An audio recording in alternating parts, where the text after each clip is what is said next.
Thank you all so much for stopping by today. So y'all, I have been trying to get this garden ready so that I can give you a full garden tour. But what I have decided is to break it up into different parts so that first is not too long, and then that'll give me a little bit of time to continue to do the things that I need to do to get it ready. But all my gardeners know it's always something to do in the garden. Like I need the deadhead, and we'll do a different video on the benefits of deadheading. But I just wanted to show you what we have going on right this month.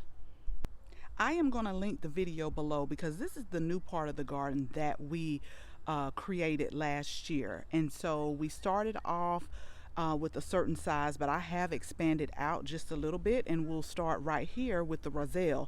So I went out just a little bit. If you remember from our videos, we grew Rasied last year, but we grew them in 2 containers, the same 2 containers that we have the lemongrass growing in, and I'll show you that in a minute. But when I grew them, we ran out of the Rasied really quick because I like to use the Rasied to make different drinks, especially in the summer. And then I also love to use the calyx to make tea. So we had a lot, but I figured let's amp it up. So we grew a total of 6. We have 3 on this side, and then we'll have 3 on the other side, which I'll take you to in a minute. But I do have a feeling, since I'm letting them grow in the ground this year, they are going to be way bigger than what I anticipated. Now, I got these seeds from a local farmer, and he had his spaced out about 6 feet apart, which is kind of what we did right here.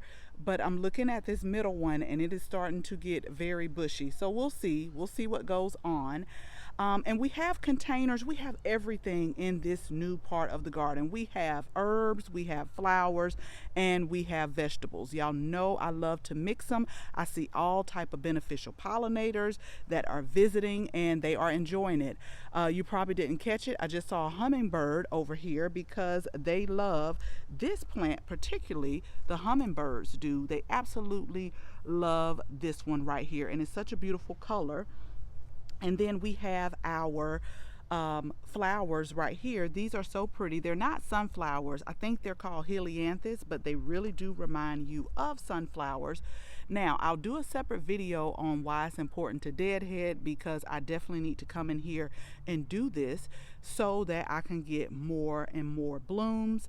We started a patio type eggplant into this container right here, and it is starting to grow very well. So let's move along to the lemongrass. The lemongrass is growing nice, and we plan on using these for teas and also for some of our cooking dishes as well. And we have 2 of those growing here. We put them in containers so that we can contain them, but I really look forward to those. They are growing really well, and I'm going to pan up because this is our moringa tree, and I think it's starting to get seeds on here as well. But the moringa for us is grown as an annual, so I had enough seeds to start one again. And so this is the moringa tree. We like to dry these also, and we'll just put them into our smoothies. But do your research on moringa because it is something great to grow, but it is a tropical plant. And so once we get our first frost, then that's it. But I'm hoping that these are seeds that are growing, so we can collect them and continue to grow more and more each year. Now let's move over to our first raised bed right here. So we have containers that we put along here as well. These are our blueberry plants. We got a lot of blueberries, but I had to seriously watch those birds because they were really slick with it. So right here in this one, we're growing the purple basil. We have some pentas, and this plant right here, let me tell you, this is another one that the hummingbirds absolutely love. I call it the firecracker plant. It does start with a V. I'll make sure that I link it up there because I'm not sure exactly how to pronounce it, but I do love it in the garden, and the hummingbirds love it as well. But in between the flowers, we have some pepper plants that are growing.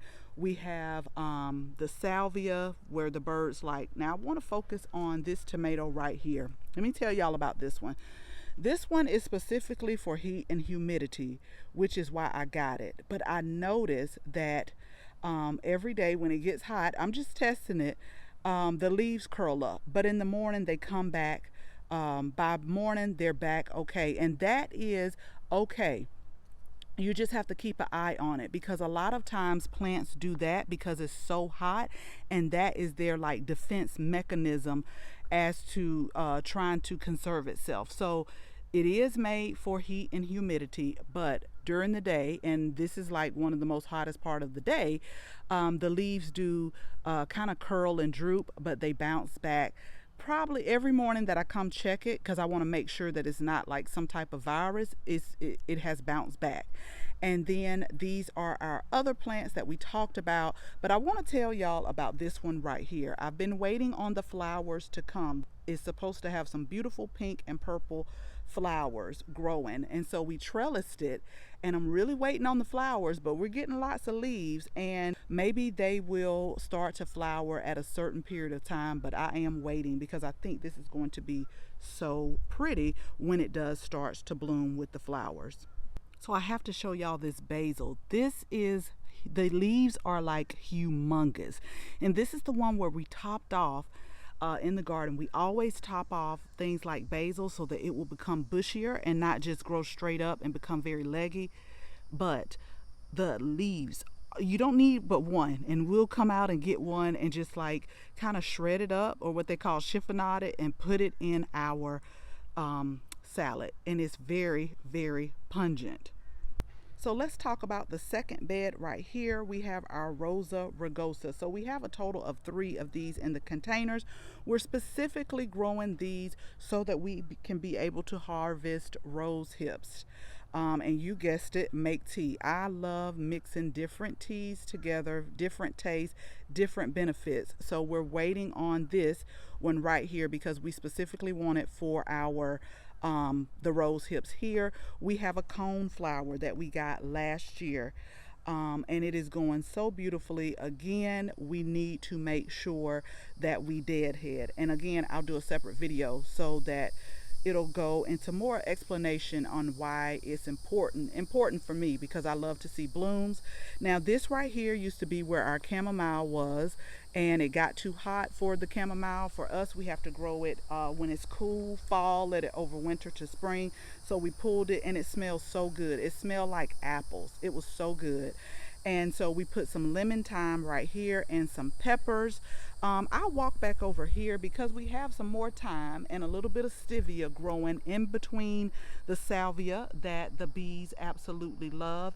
And we have some more purple basil on the side, and then we have our tomatoes that are starting to ripen. And I'm really looking at this plant. I got to make sure, because I have been trimming it from the bottom, but I have been seeing a couple of pests on there. I just want to make sure that the tomato hornworm does not show their face, because they are known to do that here. But it's good to see that they're ripening, and these were loaded. We've actually started picking them from the bottom. These are the tomatoes by Proven Winners, but they were loaded, and they're still making like more buds for more tomatoes as well.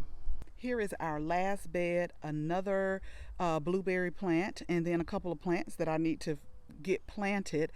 We have a couple of containers going along the side as well with some stevia and the rugosa, but here we have more peppers, more pentas, and then our big tomato plant here. This is the heirloom one, starting to, if y'all can see it, it's starting to get tomatoes on here. We still have lots of blooms that are coming. Again, I kind of trimmed this one up as well, and then we have more peppers in the back. Let me tell y'all about peppers. I've planted so many peppers this year that I'm going to see I'm just gonna see what's going to happen, because I do love bell peppers, and you always want to plant what you love.